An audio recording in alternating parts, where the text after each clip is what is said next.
importante para a gente não deixar ele disponível, eternizar ele ali na plataforma. Então, depois eu vou colocar na minha plataforma, vou colocar no YouTube também. E eu quero, inclusive, uma vez ao mês, trazer algum convidado especial, algum convidado que domine algum assunto que eu não domine, mas que faz parte do nosso sucesso, né? Porque eu não sei se todo mundo que está aqui sabe, mas eu dou mentoria para profissionais da harmonização facial, profissionais que estão iniciando ou que já têm um tempo de carreira, e esses profissionais, eles anseiam muito escalar, anseiam um próximo passo, tanto a nível de faturamento, quanto de tamanho, o crescimento profissional mesmo. E eu vejo que uma trava, né, eu percebo com as minhas alunas que uma das principais travas é a ansiedade. Então, ao mesmo tempo que eu trago várias ferramentas para esses profissionais, meus mentorados aplicarem, eles acabam travando por conta da ansiedade, da procrastinação, da bendita, maldita síndrome da impostora. Então, por isso que eu quis trazer a Adri, que é uma pessoa que eu considero especialista nesse assunto de mentalidade, de saúde mental. Eu estou há 1 ano e meio fazendo terapia com ela, e a gente fala muito sobre a ansiedade. A minha relação com a ansiedade melhorou muito. Eu já falei que eu aprendi a ser amiga da minha ansiedade, né? Usar ela ao meu favor e também conseguir dominar ela quando ela está sendo utilizada de uma forma não positiva, né? De uma forma negativa. Então, a Adri, para mim, ela é uma pessoa que traz esse assunto de uma forma muito leve, de uma forma muito clara, de uma forma muito humana, acima de tudo. Ela te olha assim e ela entende do que tu tá sentindo. E ela te traz ferramentas práticas, te traz um quentinho no coração, um alívio. E ela trouxe aqui alguns conhecimentos, algumas partes mais teóricas sobre isso, né, Adri?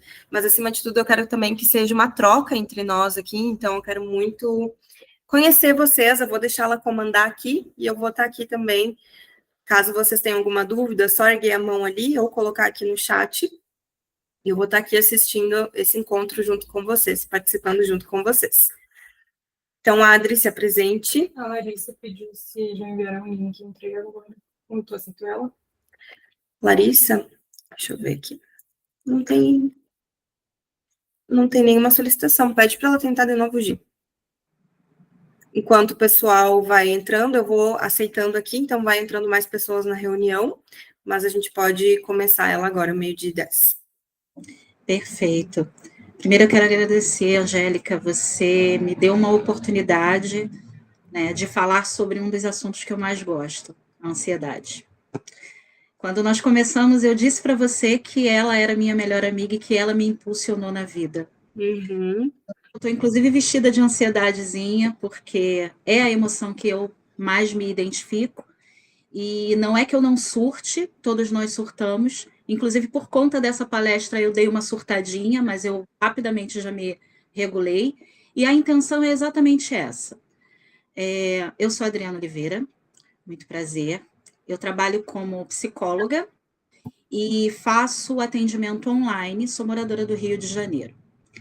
Dentro dessa minha experiência de atendimentos, eu atendi presencialmente, mas eu também priorizei atender online. É a forma como eu achei que se identificava mais comigo. A minha terapia existencial humanista, que é a abordagem que eu trabalho, voltada para a abordagem central na pessoa, ela faz com que você volte a olhar para esse paciente. Então, eu vou apresentar para vocês alguns conceitos técnicos, mas eu quero passar por eles rapidamente, porque dentro da minha autenticidade, eu sou humana. Isso aqui é que faz com que eu seja a psicóloga que eu sou para os meus pacientes, tá bom? Então, o que a gente vai falar hoje? A tríade tóxica. É um preço muito alto para se pagar pela perfeição. A ansiedade, a síndrome do impostor e o não merecimento. E o que a gente está buscando aqui hoje? Informação e conscientização. Eu preciso que vocês se informem um pouco através dos conceitos que eu trago, mas que se conscientizem que a chave está dentro de vocês.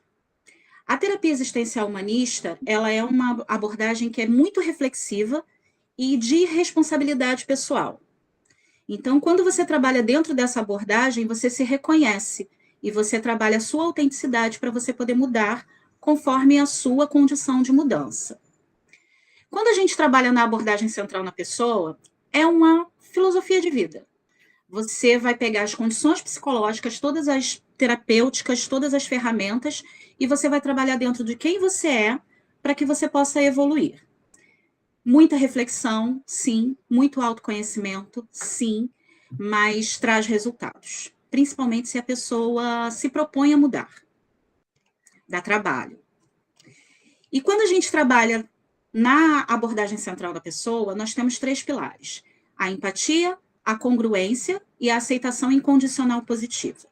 Como que você pode usar isso a seu favor? Você precisa trazer a empatia para você, reconhecendo que a dor do outro existe e que você vai lidar com essa dor, mas que ela é uma percepção da pessoa, ela não vai ser a sua percepção.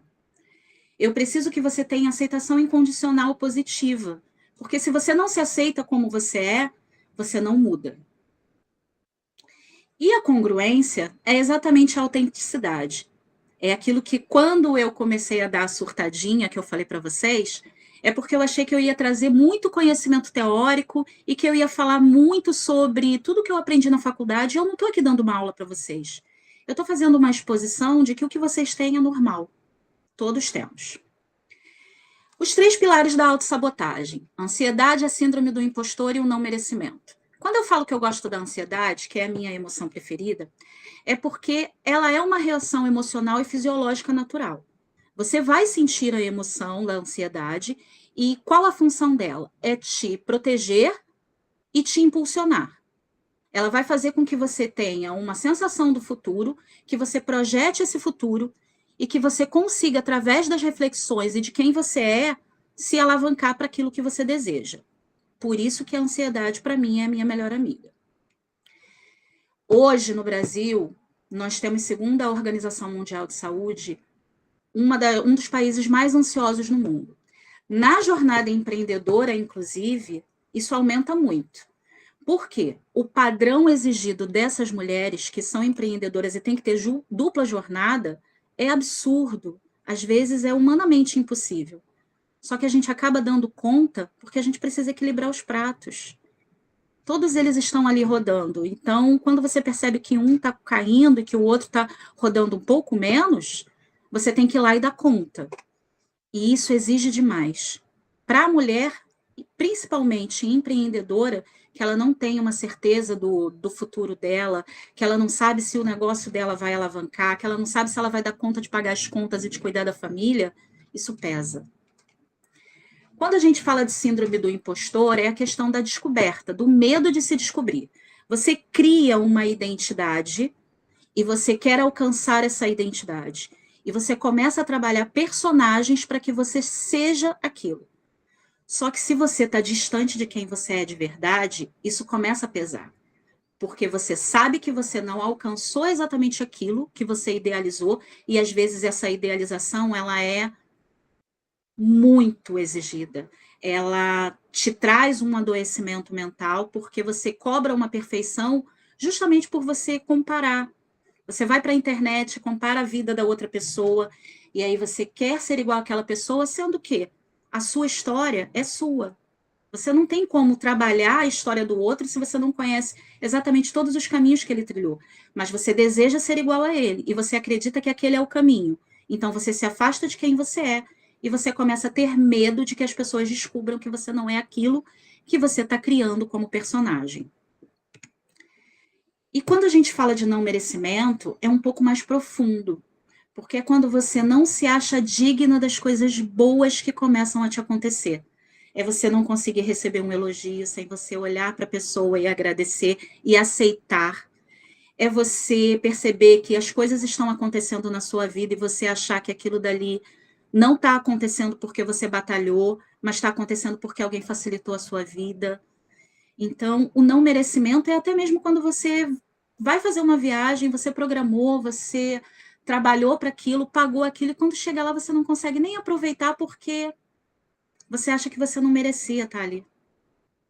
Então, basicamente, os conceitos que eu apresentei para vocês, todo esse material vai ficar disponível, eu posso mandar para vocês depois, mas eu queria trabalhar exatamente mesmo essa questão de explicar de uma forma simples, humana, porque é assim que eu faço no meu atendimento. Eu trago para a terapia a experiência dessa pessoa e eu consigo explicar para ela, dentro dessa adaptação dela, do que é importante. Para isso, eu vou trazer algumas técnicas terapêuticas que vocês vão aprender rapidamente e depois a gente vai abrir espaço para vocês explicarem se foi difícil, se vocês têm alguma dúvida. Quando a gente fala de ansiedade, é muito importante você confrontar o fato, a história e o que está sob o seu controle. Qual é o fato que a ansiedade está te contando? O que ela está dizendo para você que não está funcionando? E o que é real? Você precisa separar as duas coisas. Quando você tem essas duas situações separadas, o que é o fato e o que é a história que a sua ansiedade está te contando, você tem sob o seu controle o que você pode resolver e você tem aquilo que não está sob o seu controle. Exemplificando, eu trouxe três situações muito diferentes. Mas como eu faço nos meus atendimentos, eu sempre busco uma identificação bem humana, eu quero dividir com vocês como foi essa situação minha, como foi esse meu pequeno surto. Não é porque eu sou psicóloga que eu não tenho que lidar com as minhas emoções, não é porque eu sou psicóloga que a síndrome de impostora não aparece para mim, só que eu preciso batalhar contra ela todos os dias, porque eu preciso entender que eu sou merecedora de tudo que está me acontecendo. Então, quando a Angélica me convidou, a primeira coisa que passou na minha cabeça foi, por quê? Não faz sentido. Eu estou trabalhando com ela, as necessidades dela, mas em que isso ajudaria outras pessoas? E eu precisei acolher isso como um elogio dela, para que eu entendesse que eu mereço estar aqui e apresentar a forma como eu trabalho para vocês. Dentro dessa semana que eu vim preparando o material, e é esse material todo cheio de teorias e de fundamentação teórica e de artigos, eu fiz 4 versões. E nenhuma delas eu achava boa o suficiente. Porque eu não estava sendo autêntica. Eu não trago para as minhas terapias base teórica. Eu não trago citação direta. Eu não trago autores. A prioridade na minha terapia é o meu paciente. Então, quando eu olho para o meu paciente com empatia, com congruência e com aceitação incondicional positiva, eu consigo mostrar para ele que ele tem valor, que ele tem merecimento e que ele pode ser ajudado. Por isso que para mim faz tanto sentido que eu abandone um pouquinho da terapia, da técnica. As informações estão aqui, mas eu posso passar para vocês depois, mas eu consiga ouvir um pouco mais de vocês. Esse exemplo que eu estou dando foi exatamente o meu. No final do domingo, eu não tinha nenhuma das minhas palestras decidida, não achava nenhuma delas boa o suficiente, condensei todas elas uma única só, diminuí o que eu pude e fui dormir me sentindo péssima. Uma impostora que não ia conseguir dar conta de explicar tudo para vocês. Aí eu entreguei o problema lá para o meu cérebro, falei, olha só, você resolve isso, porque é a sua função solucionar isso. Eu só tenho que estar pronta. E quando eu acordei no dia seguinte, o que dizia o meu coração e o que dizia a minha experiência é, se você não for quem você é, igual a você apresenta a terapia para a Angélica, não vai fazer sentido. Porque ela não me conhece dando aula. Ela me conhece na terapia. Então eu precisava trazer para vocês exatamente isso.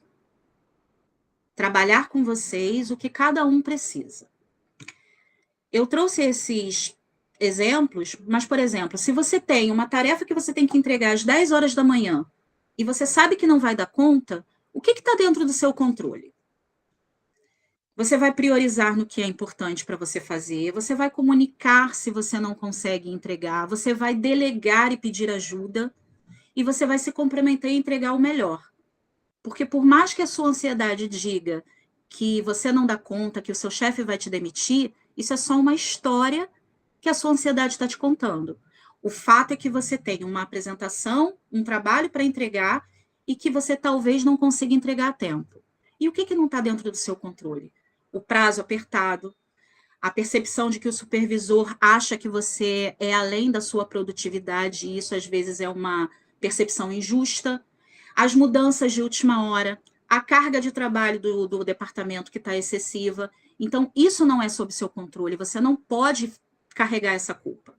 Mas o que você tem que trabalhar, que é a sua responsabilidade, seja responsável por ela e aceite, acolha-se, porque o principal é você saber que você deu o seu melhor. Quando a gente fala de síndrome do impostor e de não merecimento, é muito importante que você trabalhe com os fatos. E se você não for fazendo um registro, você esquece. Então, anota, semanalmente, diariamente. Eu sempre digo, escreve à mão, tenha um caderninho, uma coisa pequena que você possa ter sempre com você. Trabalhe os seus sentimentos e ali você registra se você fez uma boa apresentação, se você conseguiu trabalhar bem um cliente, se você fez uma boa venda, se aquele dia você foi produtiva no trabalho e conseguiu resolver os problemas. Cada pequena vitória, cada situação que você consegue superar você mesma, é importante que você anote, que você tenha guardado. Porque na hora que a sua ansiedade bate, que o seu impostor quer falar que você não é capaz, você tem que trazer justamente esses fatos. Peraí, eu não sou incapaz. Eu consegui fazer uma venda, eu não sou incapaz, eu estou empreendendo, eu estou conseguindo pagar as minhas contas através do meu trabalho. Mas o que está dentro do meu controle? O meu melhor. O que não está? Talvez a oscilação do mercado. Não é porque eu não sou boa que a minha taxa de engajamento caiu. É porque o mercado mudou um pouco e eu preciso me atualizar. Está sob o meu controle, me atualizar. Não está sob o meu controle, talvez o final de ano que faça com que se tenha pouco dinheiro por conta das festas ou por conta das contas de início de ano e as pessoas não estão conseguindo comprar atualmente. Conseguem perceber a diferença? E aí, quando a gente aceita um pensamento negativo sobre a gente, nós precisamos confrontar esses pensamentos negativos com coisas que são reais. Eu não sou uma boa vendedora, mas eu fiz boas vendas. Até semana passada eu estava vendendo muito bem, eu não tenho culpa se o mercado está um pouco escasso. Eu não fiz um bom procedimento na minha paciente, mas o que essa paciente tinha de histórico na vida dela, de desgaste da pele, de tempo sem se cuidar, para que o procedimento não ficasse tão interessante como eu poderia ter oferecido mais. Não dependia somente de mim, dependia de outros fatores. E eu preciso reconhecer que o meu melhor eu dei. Esse fato anotado no diário e que você consegue controlar, consegue confrontar com os pensamentos negativos, é o que eu chamo de quando você trabalha os pensamentos intrusivos. Os pensamentos intrusivos, eles vão acompanhar vocês pela vida toda. Em vários momentos, vocês terão pensamentos intrusivos negativos sobre vocês mesmas e sobre as histórias da vida de vocês. Trabalhem isso. Tragam alguma coisa positiva, contrária, imediata, para que vocês possam se desvincular dessa polarização negativa do cérebro.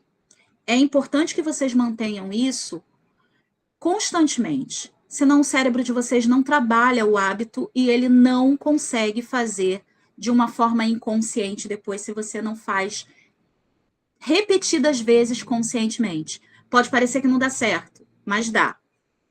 Confia no processo. Quando eu falo de ansiedade, eu vou trazer uma técnica bônus para vocês, que é o eu sinto. Quem viu Divertidamente pensa na Riley, naquela situação de ansiedade, onde ela começa a trabalhar os sentidos dela. Tecnicamente, nós fazemos o 5, 4, 3, 2, 1. 5 coisas que você vê, 4 coisas que você toca, 3 coisas que você ouve, 2 coisas que você cheira e 1 que você prova.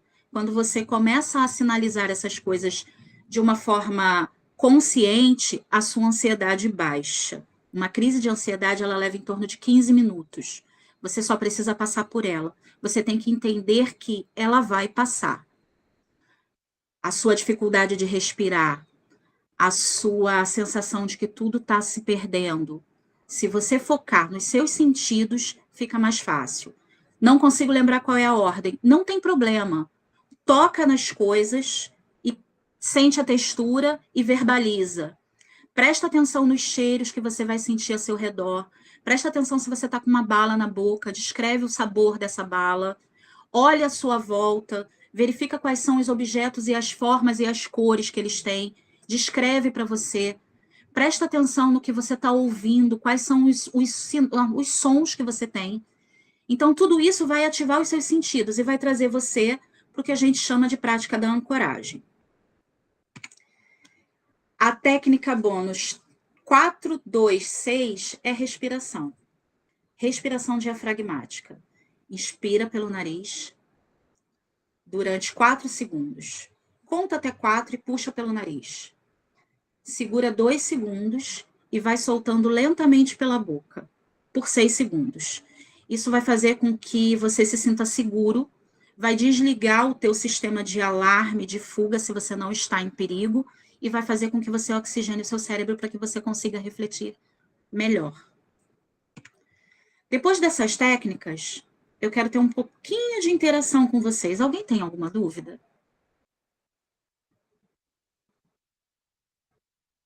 Ok. Eu vou continuar com a nossa interação. Se alguém quiser compartilhar, qual o pensamento que mais se repete na sua mente quando a sua ansiedade está descontrolada? Se você não quiser compartilhar, pensa dentro aí de você, com o seu íntimo. O que a sua ansiedade mais te diz? O que ela fala para você que te deixa disfuncional? Eu não estou respirando, sempre isso. E quando você sentir que você não está respirando, a técnica da respiração diafragmática vai fazer com que você consiga se controlar. Então, se você não está respirando, se você acredita que não está respirando, faz a técnica 4-2-6. É importante que quando você faça a respiração diafragmática, você infle o seu abdômen, não o peito. Nós não respiramos da forma correta. Quando a gente respira fundo, a gente faz assim, ó. E não é aqui. A gente infla o abdômen. Ok? Mais alguém quer dividir comigo? Sabe, um dos pensamentos que mais me atacava quando eu estava fazendo a faculdade de psicologia e que a minha psicóloga falou para mim num momento de crise muito séria em 2022? Eu estava completamente confusa, achando que eu não conseguiria dar conta da ansiedade dos meus pacientes porque eu era muito ansiosa. E ela disse, vai ser por isso que você será uma boa profissional, porque você sabe o que eles estão passando. E realmente, eu consigo hoje trabalhar com os meus pacientes porque eu sei aonde dói. Eu consigo entender um paciente depressivo porque eu tenho a depressão na minha história.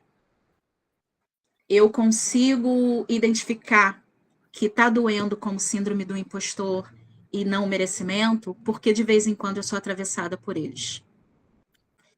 Então, dessa forma eu consigo ajudar. Talvez um pouco melhor, não sei, mas tem sido efetivo. Adri. Oi? Eu anotei várias coisas aqui que eu quero pontuar, mas respondendo essa pergunta ali do o que mais repete quando está descontrolada, eu acho que quem está aqui trabalha com, que empreende em qualquer que seja a área, mas eu sei que todos que estão aqui empreendem na área da estética, é de que as coisas vão dar errado, de que a gente vai falir, que a gente vai ter que fechar as portas, que não vai ter dinheiro para pagar as contas, que não vai ter paciente, e começa a imaginar cenários catastróficos. Eu até hoje, eu nunca tive uma intercorrência grave. E quando eu estou ansiosa, eu começo a imaginar o cenário como se eu estivesse tendo uma intercorrência grave. E aí eu começo a pensar assim, não, mas eu não estou preparada para isso, mas que tipo de profissional eu sou? Ah, então eu não vou atender mais, sabe? E hoje, com a terapia, eu consigo identificar quando eu estou ansiosa e fazer esses exercícios que tu trouxe. O da respiração eu faço muito. Aquele outro que tu trouxe ali, qual que é? Os sentidos. Isso, esse eu nunca fiz. Mas olha como é importante a gente ter esse conhecimento. Eu tive uma paciente que teve uma crise de ansiedade na minha maca fazendo o procedimento.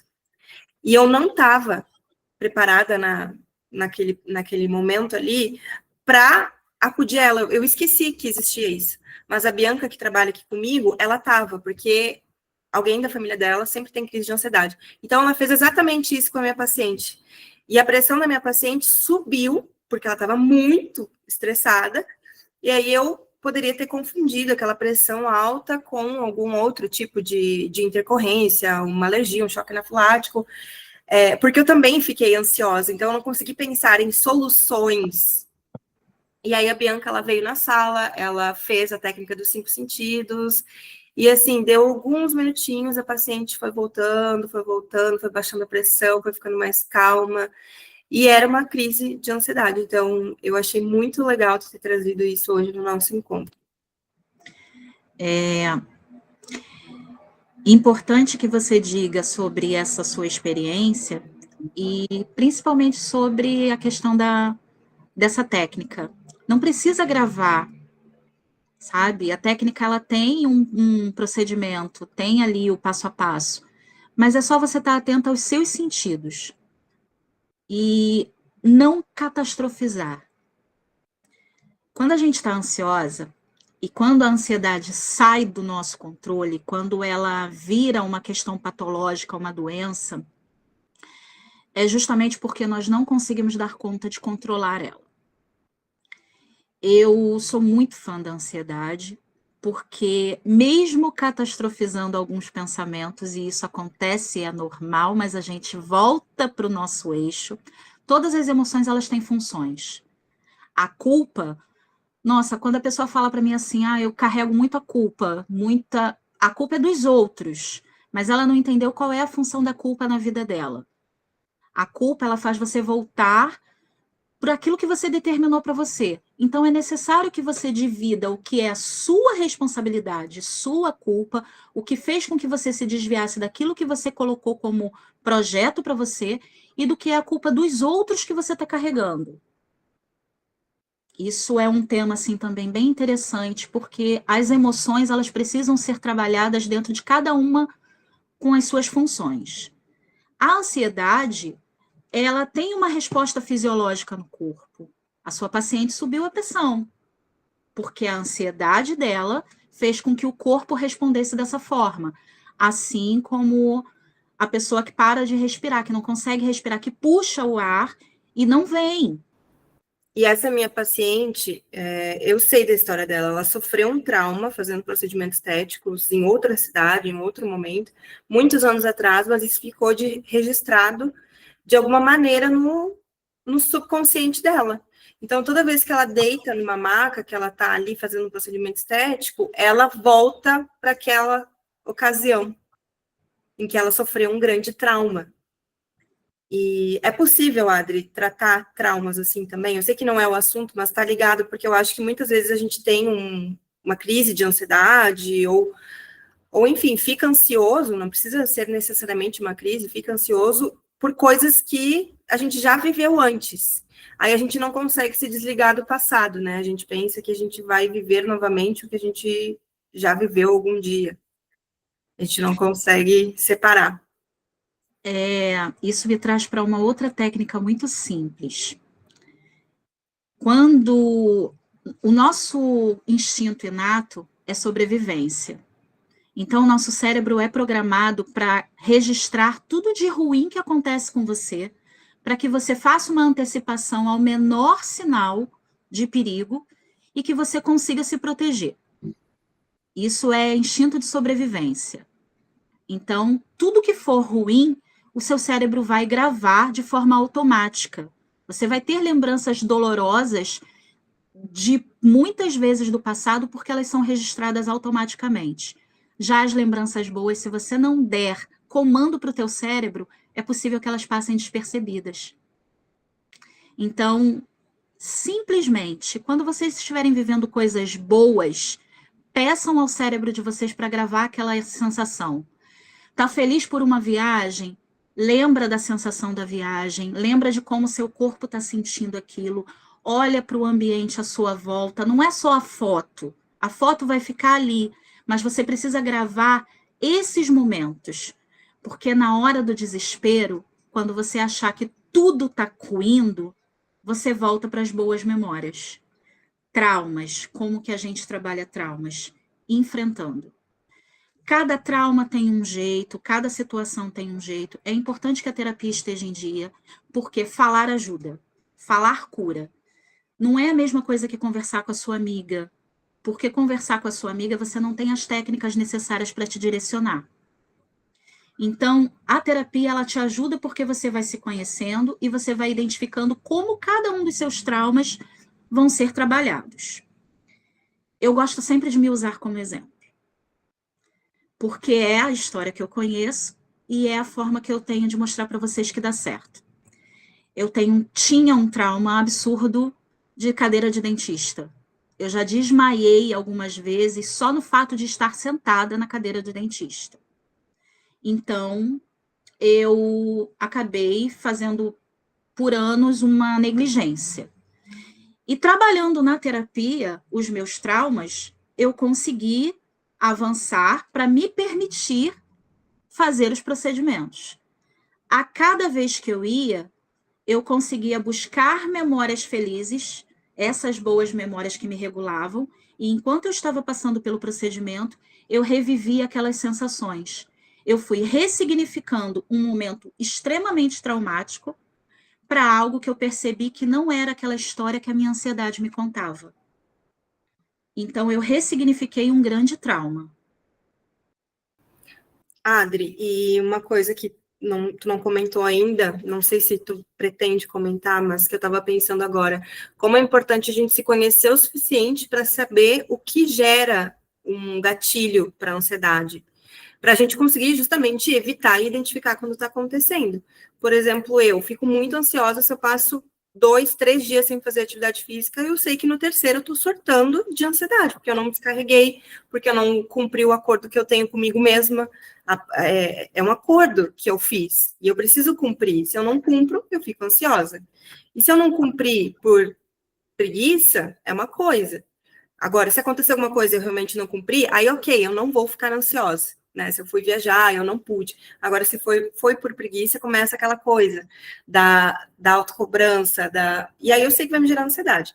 Outra coisa que me gera ansiedade, não só a mim, mas em todo mundo, é excesso de rede social, de conteúdo dopaminérgico, ficar rodando o feed, ficar olhando muito o que os outros estão fazendo. Aquilo não, muitas vezes a gente não está aprendendo nada, não tá, é um entretenimento, e tudo bem. Se você quer se entreter ali, só que tem que ter um certo limite, porque vai gerar ansiedade. E eu sei que isso tem sido cada vez mais estudado, porque a gente está agora, querendo ou não, na geração da rede social. E eu sei que isso gera muita ansiedade nas minhas alunas. A comparação, a ansiedade. A Agni ergueu a mão para te falar. Eu ia falar exatamente sobre isso, sobre a comparação. E às vezes eu nem comparo mas os meus resultados com os de outras pacientes, de outras profissionais. Uhum. Então tem muito isso da comparação. E eu me esqueço que eu sou recém-formada, sabe? Eu ia te falar isso agora. Tu recém fez teu primeiro curso aqui comigo. Olha que injusto é. É uma maldade que a gente faz com nós mesmas, né? Comparar os nossos resultados com o de outras. Uma coisa é a gente olhar para aquilo e querer chegar lá, ambicionar, aspirar, sabe? Outra coisa é a gente olhar e se colocar para baixo no momento que a gente olha aquilo. Isso a Adri também me ensinou bastante em terapia, porque eu também fazia muito isso, Agni. E hoje eu já consigo olhar, e aí se eu vejo que é algo que eu aspiro para mim, que eu me identifico, que é algo que eu ambiciono, que eu gostaria algum dia, eu acompanho a pessoa, eu vejo como ela faz, eu tento aprender com ela, mas sempre entendendo que a realidade dela é dela e que a minha é a minha, e também olhando para tudo de bom que tem na minha realidade. Assim eu consigo neutralizar, porque se eu olho só para o que tem de bom na vida da pessoa, eu acho que a minha é ruim. Agora, quando eu começo, isso que a Adri falou, de anotar as coisas boas que acontecem, anotar na memória, anotar no diário, eu tenho um diário, e tem me feito muito bem escrever tudo que eu estou pensando. Então, quando eu estou me comparando, eu paro e aí eu começo a fazer um recap na minha cabeça, assim, tipo, recapitular um monte de coisa boa que eu já vivi. Sim. Tem muita. Eu vou usar o exemplo da sua atividade física para explicar a culpa. A emoção culpa, ela tem a função de te trazer para aquilo que você determinou para você de volta, se você se desvia do seu caminho. Você tinha determinado que faria atividades físicas porque isso te traz bem-estar e porque você quer fazer todos os dias. Quando você não vai por preguiça, a sua culpa te ataca porque ela fala assim, olha, você não teve um bom motivo. Então, por que você está fazendo isso? Aí você não vai novamente, ela te sinaliza novamente. E aí, quando ela percebe que você não está dando ouvidos, aí ela vai lá e pede ajuda a quem? Para a sua ansiedade. Em vez da sua ansiedade vir calminha, bonitinha, com o Rivotril tomado, igual lá no finalzinho da Divertidamente, ela vem como? No início do filme, toda desesperada, querendo controlar tudo, e não deixa você nem pensar. Faz você imaginar todos os possíveis cenários ruins. Você vai engordar, você vai ganhar peso, você não vai ser reconhecida no mercado de trabalho porque a estética é importante. Então, olha como você é uma pessoa incapaz, olha como você não se leva a sério, olha como ninguém vai te levar a sério. Tudo começou com o quê? Com a culpa. Qual era a emoção que vai te impulsionar a agir? A culpa. Ela veio e trouxe para você a função dela. Mas você agiu com ela dentro do que vocês têm que trabalhar juntas? Não, você reconheceu o que você estava fazendo de errado e você se organizou para poder adaptar a sua rotina ou a sua preguiça para voltar para o que você tinha determinado? Não. Você surtou, entrou num gatilho de autocobrança, ultrapassou os limites daquilo que a regulação emocional pede, e aí você saiu completamente do seu eixo. Isso eu não conversei com a minha emoção. Então, quando a culpa veio a primeira vez, eu ignorei. Aí ela veio a segunda vez, eu ignorei de novo. E aí ela foi lá e acionou a ansiedade, que aí com ela não tem conversa, né? Ela chega já dando sintoma físico, e aí ela realmente mexe bastante para mim. Eu tenho taquicardia quando eu tô ansiosa, e eu não consigo executar as minhas tarefas com presença. Então, assim, o nosso trabalho ele exige muita presença. Eu estou ali com a paciente, eu preciso estar com a paciente. Eu não posso estar com a paciente e a cabeça em outro lugar. Eu estou aqui trabalhando no computador, eu preciso estar no computador. Então, realmente, quando a ansiedade vem, se a gente não controla ela, ela atrapalha todas as nossas atividades.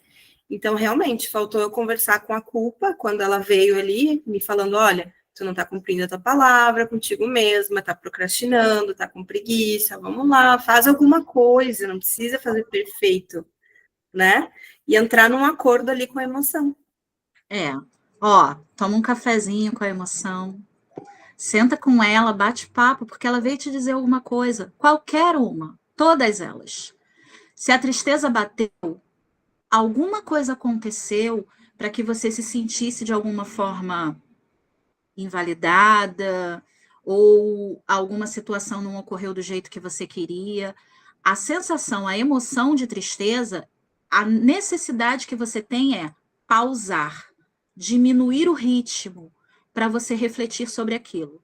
Qual foi o fato que ocorreu, que desencadeou o sentimento de a emoção tristeza? Então, nesse momento em que você está triste, você se recolhe e você reflete sobre o fato. Depois de refletir, aí você pensa nas possibilidades de ação. Eu trabalho de uma forma, eu gosto muito da psicologia breve também, porque nós temos que ser pontuais nas demandas do meu paciente. Eu preciso trazer algo para que seja efetivo a curto prazo, para que ele aprenda e ele leve isso para a vida dele. Então, meu supervisor, ele tem uma técnica que ele coloca: reconhece, mapeia, imagina e age. 4 pilares. Reconhece o seu problema, mapeia onde é que ele está te desvinculando de você, aonde ele está te deixando disfuncional, Imagina todos os cenários possíveis, do pior ao melhor. E depois que você imaginar todos eles e você encontrar uma forma de atuação para cada um deles, não tem solução. Se não tem solução, não está sob o seu controle. Tem solução, mas eu preciso me preparar. Então eu vou tomar a atitude de me preparar. Tem solução e eu sei fazer isso. Então por que eu estou preocupada? E aí, depois que você pensou em todos os cenários, aí você escolhe um e age. Deu certo? Beleza. Não deu? Recalcula a rota. Você não é uma árvore que você vai ficar parada ali para o resto da sua vida. Se alguém vier e podar você, você cresce de novo. Então, recalcula a sua rota. E o Tenta de pior novo. está sempre na nossa cabeça o pior cenário, né? Ele nunca acontece. Essa questão da catastrofização, ela vem muito dessa necessidade de você encontrar solução para tudo. Tem coisas que não tem solução, gente. Tem coisas que você precisa aceitar como são e trabalhar a resiliência. Quanto ao que a Agni disse, e você também pontuou, da comparação, é muito difícil, porque você idealiza um personagem que você quer ser. E aí você olha aquela pessoa com admiração, você quer ser igual a ela. Só que, há quanto tempo essa pessoa está no mercado? O que essa pessoa precisou fazer? Quais foram as portas que se abriram para essa pessoa? São diferentes da sua história.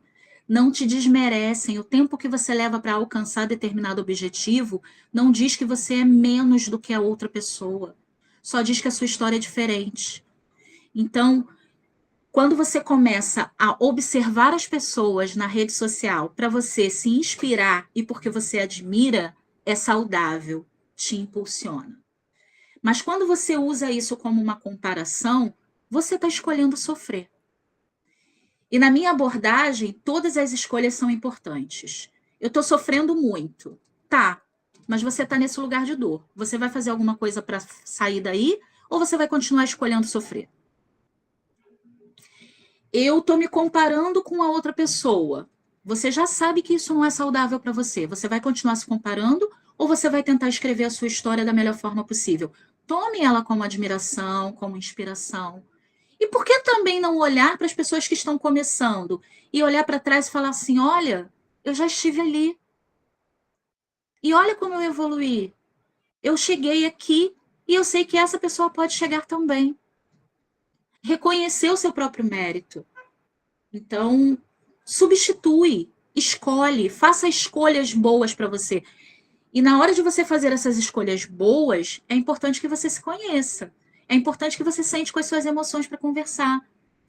Não adianta nada para mim como terapeuta, meu paciente chegar aqui e eu ter que ficar fazendo um questionário para ele. Como é que foi sua semana? O que aconteceu com você? Mas me conta. Eu não quero saber como foi o seu dia, se você teve algum momento ruim durante a semana. Eu quero que você me diga aonde eu posso te ajudar dentro do seu profundo. Olha, aconteceu um fato muito chato na minha semana e eu não sei como lidar muito bem com isso. Eu discuti com a minha mãe, eu acho que eu fui grosseira com ela, mas ela também foi grosseira comigo. Tá bom, vamos revisitar esse fato. Aí a gente trabalha a sua emoção dentro do que aconteceu, a sua reação a essa emoção e o que você poderia fazer de melhor para que isso não ocorra novamente para você se sentir mal. Perfeito. Terapia não é você me contar o que a sua mãe falou para você que te magoou. Terapia é você me contar o que a gente pode fazer para você não se sentir dessa forma novamente. Tem gente que acha que terapia é desabafar, né? Vai para terapia. Aí, terapia 5 anos, mas vai ver, não está se tratando, está só desabafando. E não está porque não quer. Faz parte do processo. Eu tenho pacientes que vêm na sessão só para poder falar. Fala igual uma metralhadora por 45 minutos. No final da terapia, eu... respira. Porque para essa pessoa funciona dessa forma. É a válvula de escape. Eu preciso dar uma autorização, que é o que eu faço em todas as minhas primeiras sessões. A sua psicóloga precisa te autorizar a chorar. Chorem, por favor. Se você não chora, se você reprime o seu choro, você vai ficar com dor. Se você começar a chorar, é só vocês repararem isso. começou a chorar por qualquer que seja o motivo, a emoção te atingiu e você precisou chorar, se você reprimir o choro, você vai sentir dor de cabeça, você vai sentir dor física, você vai passar mal, você vai sentir enjoo, porque você está indo contra uma resposta emocional que é para te extravasar. Ela está ali porque ela precisa deixar sair da forma mais rápida e funcional possível. Por que você vai reprimir seu choro? É sinal de fraqueza? Por quê? A nossa sociedade diz que é sinal de fraqueza, mas se para você ser forte faz parte do chorar, seja forte chorando. Então, hoje eu, me colocando nesses 50 minutos de psicóloga de vocês, autorizo vocês a chorar. Não me sinto bem chorando na frente dos outros. Tá bom, vai pro banheiro e chora 5 minutos. Pronto. Precisa interromper o choro porque você tem que dar conta de alguma coisa? Ok, mas depois você se permite de novo. E pressiona a língua no céu da boca, olha para cima e respira fundo. Você consegue interromper. Mas é interromper em emergência, não é para ficar fazendo isso todo o tempo. Eu estou dando uma pequena técnica para que vocês cumpram as coisas que são de responsabilidade, mas depois voltem a chorar. Maravilhoso. Vamos para a nossa próxima pergunta? O que a sua síndrome do impostor usa para te convencer de que você é uma fraude? Alguém aqui pode compartilhar comigo?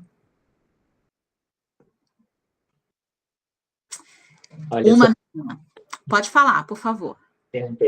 A minha síndrome do impostor, ela sempre me diz que eu não sou capaz. Eu sou recém-formado também em biomedicina e ultimamente eu tenho praticamente solo entregado resultados assim que eu olho depois, no antes e depois, e vejo que são resultados incríveis.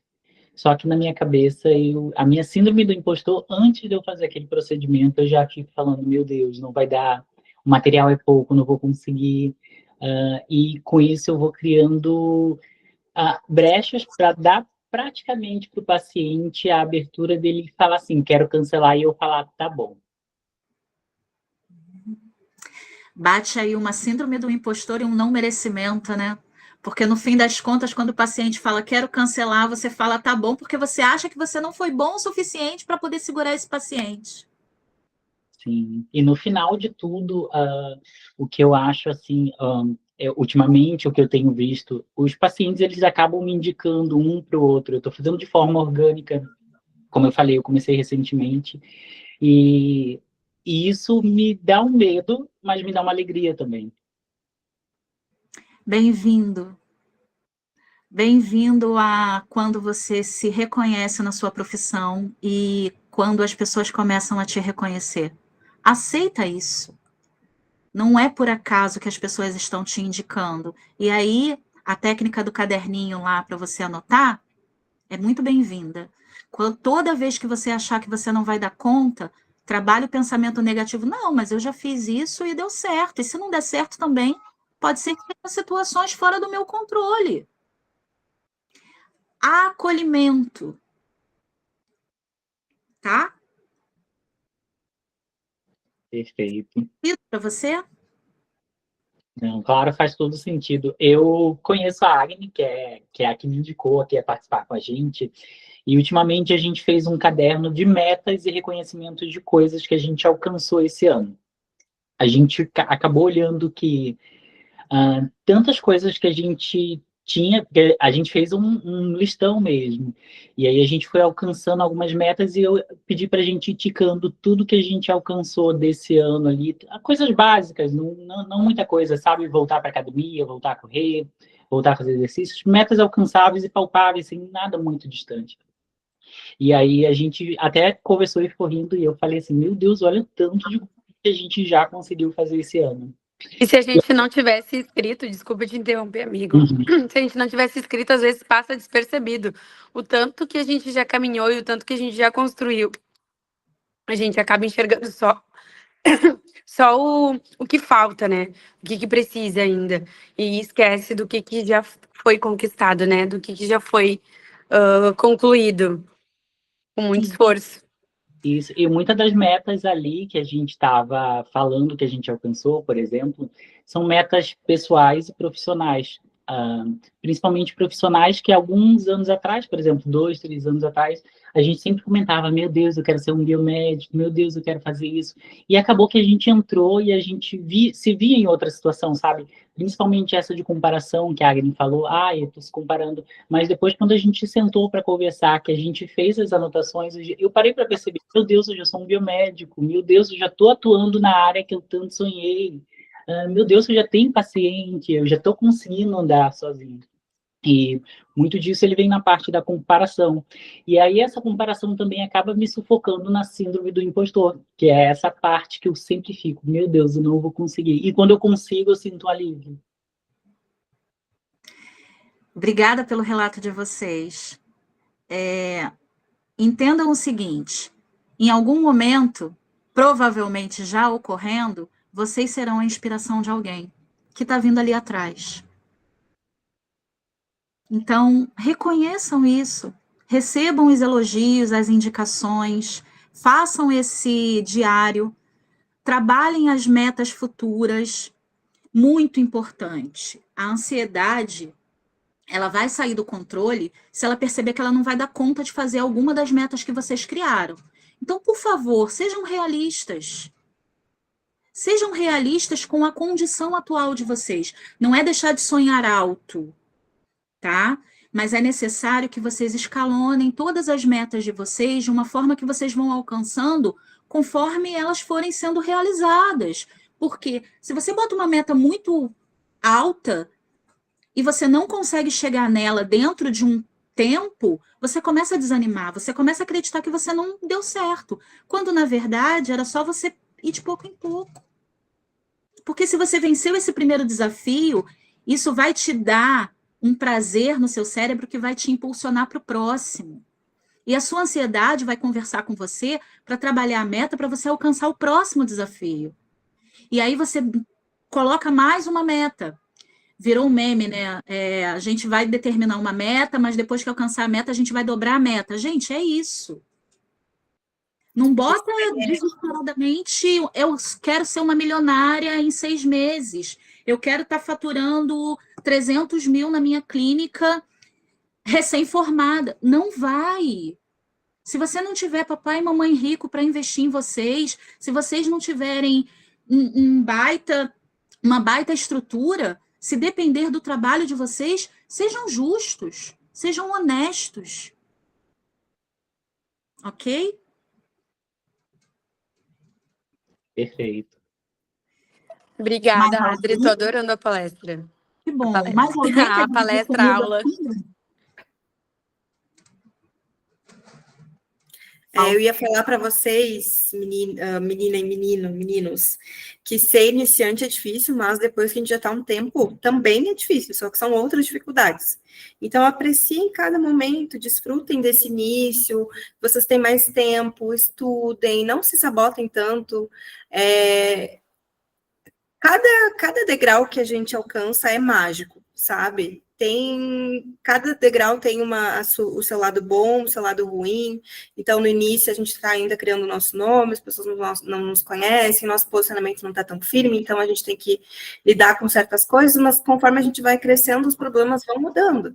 Aí a gente já tem que lidar com problemas, sempre vão ter problemas. O fato é como lidar com eles. Sim.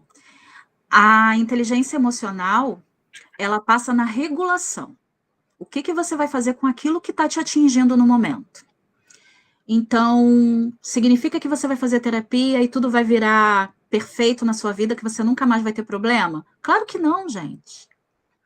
Claro que não. Significa que na terapia você vai se conhecer o suficiente para colocar limites, para decidir sobre as melhores escolhas para você, para entender que algumas coisas acontecem e que você só pode se acolher ou tomar ações, para recalcular a sua rota, para aceitar.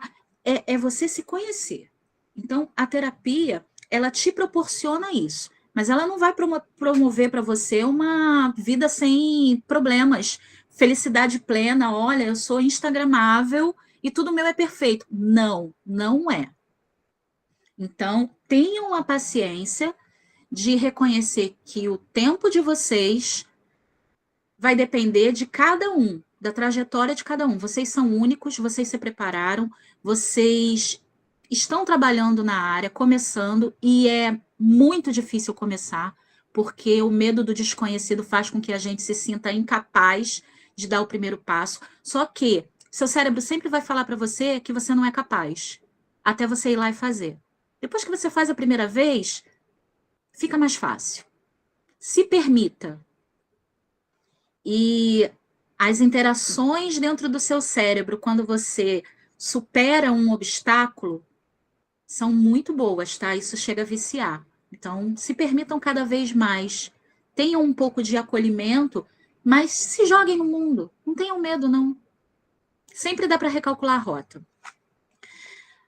Vamos para a próxima pergunta? Qual é a pequena conquista recente, pessoal ou profissional, que você teve a maior dificuldade em aceitar e celebrar? E por quê?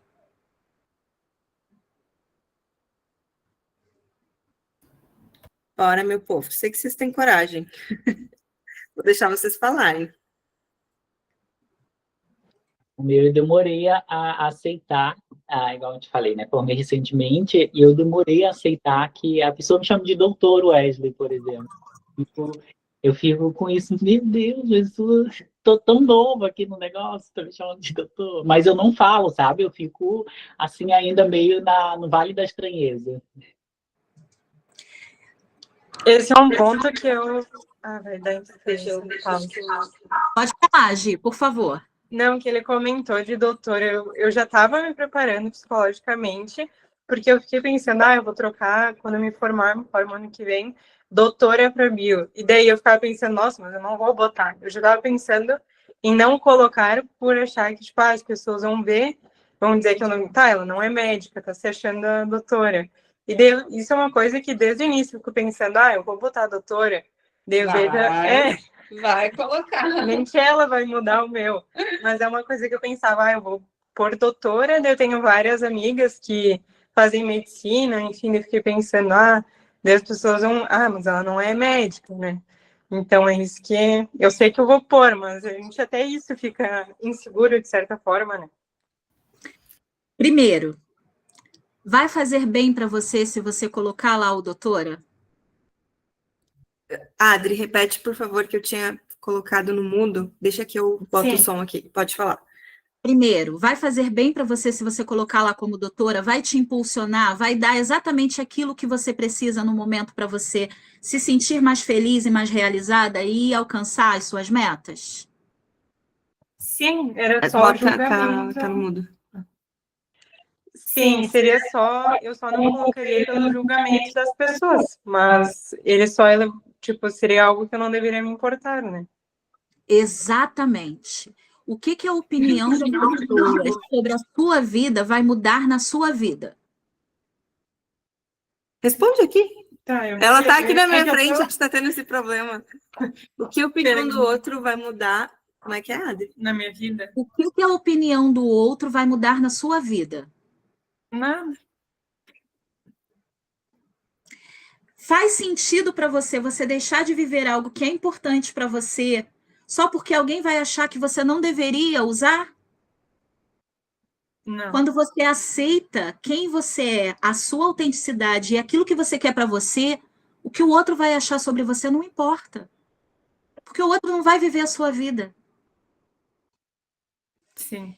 E a primeira vez que eu fui chamada de doutora foi quando eu fui agendar meu primeiro paciente no estágio. Ele me chamou de doutora na hora que eu estava ligando para agendar. Ele não viu o meu rosto porque eu estava numa ligação. E que bom que ele não viu o meu rosto, porque eu comecei a tremer, a minha boca tremia, dentro de mim tudo parecia estar explodindo, a boca secou, eu não conseguia falar direito, parecia que tudo estava, sumindo, porque ele me chamou de doutora. E eu estava só agendando a nossa primeira sessão de terapia como estagiária. Então, eu fui chamada de doutora antes de me formar, porque eu estava trabalhando para aquilo. Não é que eu seja doutora, eu não tenho doutorado, né? Então, eu não posso ser chamada de doutora porque eu não tenho doutorado. Mas para aquele paciente, eu era o que ele precisava no momento. E me chamar de doutora fazia sentido para ele. E se eu tirasse isso dele, eu estaria invalidando o processo terapêutico dele. E, na verdade, não tem nem como escolher isso, porque o próprio CRBM já coloca na nossa carteirinha que a gente é doutor ou doutora. Então, por mais que a tua amiga médica, eu também tenho outras amigas médicas, queiram indagar isso, queiram achar isso uma prepotência, não sou eu que estou falando, é o meu conselho. E isso é uma coisa mais, na verdade, não é cultural, né? Não é nem, não significa que eu sou melhor do que alguém. Nem todo mundo fez doutorado, a maioria das pessoas não fizeram doutorado e são chamadas de doutor. Então, assim, também não é a gente...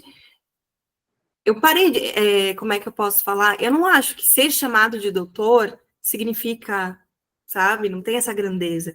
Eu acho que é diminuir um pouco da grandeza também dessa palavra. Ou só reconhecer que o título é a forma como o paciente te chama, porque ele acredita em você nesse sentido. Se você tira isso, se você diminui isso, então você está dizendo para o seu paciente que a verdade, a confiança que ele coloca em você, por você ser a doutora, não é válida? Não é subestimar, não é ser orgulhosa demais, mas é compreender que faz sentido para o meu paciente que ele me veja como uma doutora. E você é. Para ele, você é a percepção dele. E se na tua carteirinha tá, meu amor, aceita que você é e pronto. Quem achar que você não é, que lide com as questões dela na terapia dela. Tomara que ela gaste dinheiro na terapia dela falando de você. Olha. Muito bom. É isso. A questão da comparação, vocês precisam escolher o que vocês querem para vocês. Saiam desse lugar de dor. Usem a comparação, que não é comparação, usem a rede social para inspiração, para admiração, para vocês terem conteúdo, para vocês adaptarem e trabalhar o que vocês querem, para vocês poderem, sabe, interagir melhor com a profissão de vocês, porque a profissão de vocês precisa ser vista. Não tem jeito. Então, usem a rede social a favor de vocês. Mas se vocês perceberem que alguma coisa, não só na comparação, qualquer situação está adoecendo vocês de alguma forma, se qualquer coisa está fazendo com que vocês sofram, se pergunta, o que está acontecendo aqui? Aonde eu posso buscar ajuda para resolver esse problema? Ok? Mais alguém quer falar sobre alguma conquista? Ser chamada de doutora? Coloca no seu perfil, Gi. Tem que esperar me formar isso, sim. Mas ano que vem eu coloco. Okay. No dia da colação eu quero lá, doutora Giovana Gaviraghi. Olha que lindo! Colação. Doutora... Olha que coisa incrível. Eu me formei tem 2 anos. Sabe quando que eu fui tirar as minhas fotos de formatura?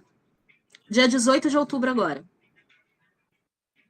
Porque, recém-formada, os meus 2 últimos anos de faculdade, eu tive que trabalhar, eu tive que fazer trabalhos autônomos e fazer a faculdade, então eu não tive condições financeiras de pagar. Eu não optei pela festa porque eu quis viajar, então eu gastei o que eu tinha na minha viagem, fazia mais sentido para mim. Então eu não fiz as fotos. E aí, 2 anos depois, quando um grupo de amigos se formou, eles me mandaram mensagem e perguntaram: Andrei, você não fez as fotos, você quer fazer com a gente? E eu fui lá. Eu só conhecia 2 pessoas que estão nas fotos comigo. Eu achei que eu não fosse sentir, que eu não fosse ser atravessada pela emoção. E eu chorei. A fotógrafa ficava para mim assim: olha para cima, para a lágrima não descer, para não borrar a maquiagem. Por quê? Foi uma conquista pessoal e profissional que eu adiei por 2 anos e que eu achava que eu não merecia. Mas eu merecia ter as minhas fotos. Pode parecer uma coisa boba, mas eu merecia ter as minhas fotos. E eu vou pegar agora, no final do mês, o resultado. Então, permitam, autorizem, recebam. Quem melhor que vocês para poder dizer que vocês são merecedores do que vocês tanto lutaram? Vocês chegaram até aqui. Vocês passaram noites provavelmente estudando. Vocês fizeram procedimentos, aguentaram professores que vocês talvez fossem intragáveis.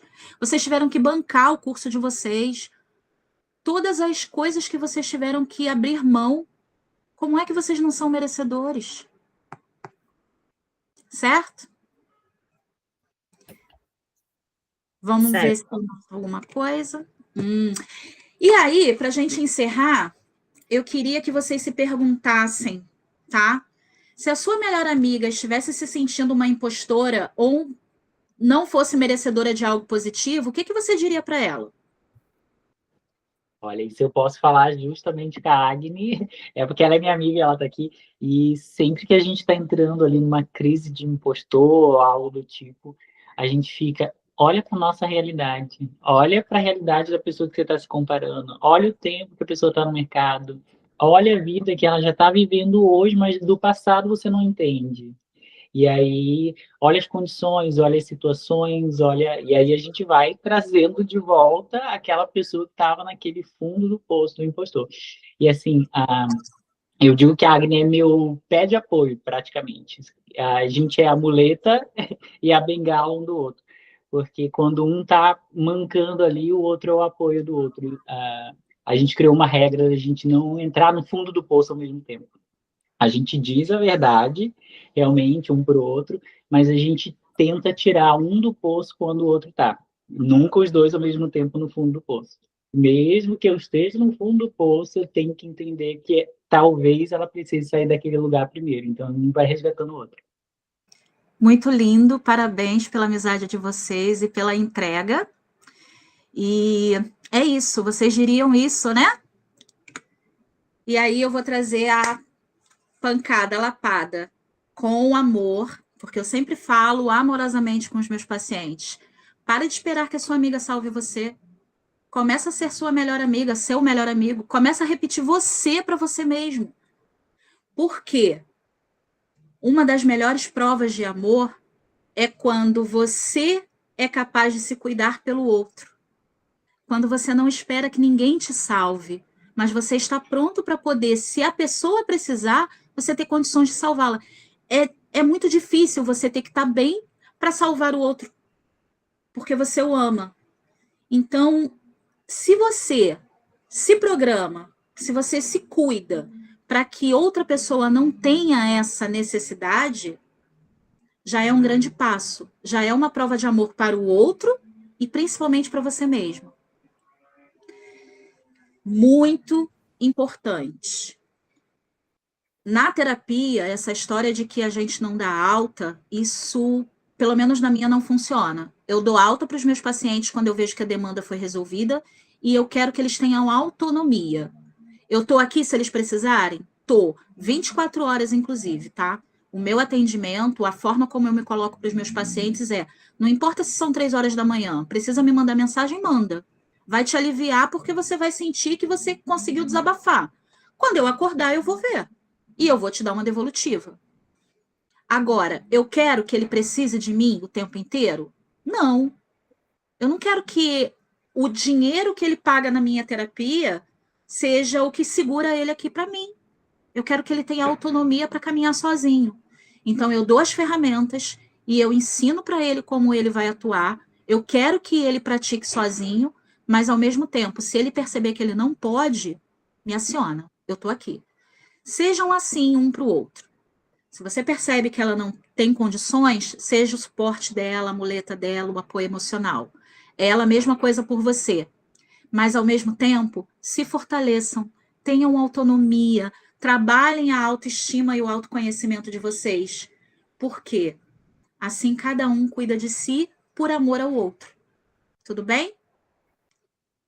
Muito obrigada, Adri. Obrigada a todo mundo que ficou até o final. Eu tenho certeza que todo mundo amou. Aí o Insta da Adri, eu sei que vocês já iam pedir o Insta, o telefone para contato. Quer falar mais alguma coisa? Eu quero agradecer. Dizer que no início eu estava um pouco nervosa, e isso é normal, e eu aceito a minha emoção, mas mais uma vez eu sinto que foi um desafio superado e eu estou muito feliz hoje. Muito. Porque essa oportunidade que você me proporcionou só reforçou todo o trabalho que eu venho construindo nesse período em que eu tenho determinado a forma como eu quero trabalhar a minha clínica. É essa forma, a minha autenticidade é essa. Então, obrigada. Eu que E a agradeço. todos vocês. Foi ótimo, já tive mais uma sessão de terapia. Essa semana eu vou ter 2 vezes, uma individual e uma em grupo. Eu amei. Tem tanta coisa que surgiu aqui que eu queria esmiuçar para vocês. A Angélica já trabalhou tantas dessas coisas e foi tão... Tem tanta coisa que eu gosto tanto de falar sobre isso. Nossa, eu Posso aprendo falar uma muito. coisa? Por Oi, favor. Adri. Oi, Lari. Eu já fiz em um bloco de notas de anotação para a minha terapia quinta-feira, tá bom? Se tava sem assunto, eu já destrinchei vários. Ótimo, ótimo. Beijo. Igor tá por aí? Acho que ele já saiu. Tá quietinho aí. Não, tô aqui. Ok, meu querido. Olha, foi um prazer estar com todos vocês. Não tenho um Instagram muito ativo, eu não sou uma pessoa muito instagramável, mas ali é autêntico, sou eu como pessoa e como profissional dentro do que eu escolhi para mim. Então, sintam-se à vontade para fazer parte desse meu pequeno mundo que está em expansão. Ok? Obrigada. Muito obrigada. Beijão, assim que a aula tiver. Obrigado. Obrigada. Angélica, Beijo. o PDF já está com você. Para quem você quiser, para quem pedir, disponibilizar, pode enviar, tá bom? Beleza. Um beijo. Beijo. Tchau, pessoal. Tchau. Uma boa Beijo. noite a todos. Vou ficar sorrindo.